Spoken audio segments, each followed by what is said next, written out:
പ്രിയമുള്ളവരെ, വളരെ അറിവ് പകരുന്ന ഒരു വീഡിയോയുമായിട്ടാണ് ഇത്തവണ ഞാൻ വന്നിരിക്കുന്നത്. ഈ വീഡിയോയിൽ കാണുന്നത് പോലെ സീബ്ര ക്രോസിംഗ് നമുക്കെല്ലാം വളരെയധികം സുപരിചിതമായ ഒരു കാര്യമാണ്. റോഡിലൂടെ നമ്മൾ സഞ്ചരിക്കുമ്പോൾ നമ്മൾ ശ്രദ്ധിക്കേണ്ട ഒരു പ്രധാനപ്പെട്ട കാര്യമാണ് ഇന്ന് പങ്കുവയ്ക്കാനായിട്ട് ആഗ്രഹിക്കുന്നത്.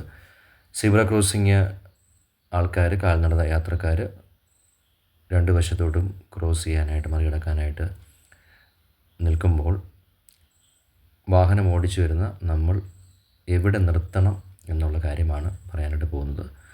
സീബ്ര ക്രോസിങ്ങിൻ്റെ രണ്ട് വശങ്ങളായിട്ട് അപ്പുറയും ഇപ്പുറയും നമുക്കറിയാം രണ്ട് വെള്ള വരകൾ ഈ വീഡിയോയ്ക്കകത്ത് കാണാൻ സാധിക്കുന്നുണ്ടല്ലോ. ഈ വെള്ള വരയുടെ പുറകിൽ വേണം വാഹനങ്ങൾ നിർത്തുവാൻ.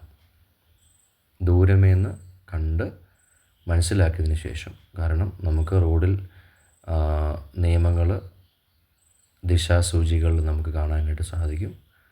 സീബ്ര ക്രോസിങ്ങിൻ്റെ ഡയറക്ഷൻസൊക്കെ നമുക്ക് കാണാൻ സാധിക്കും. അപ്പോൾ നമ്മൾ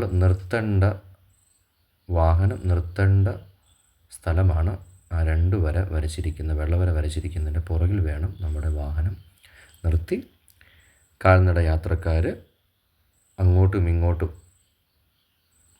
പോയി എന്ന് ഉറപ്പ് വരുത്തിയതിന് ശേഷം മാത്രമേ നമ്മുടെ വാഹനം മുമ്പോട്ടെടുക്കാൻ ആയിട്ട് അനുവാദമുള്ളൂ. അതാണ് നിയമം.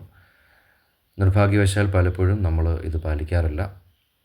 എന്നാൽ ഇന്നു മുതൽ ഈ വീഡിയോ കാണുമ്പോൾ തൊട്ട് ഈ ഒരു കാര്യം നമ്മൾ പ്രാവർത്തികമാക്കുവാണെങ്കിൽ അത് വലിയ കാര്യമായിരിക്കും.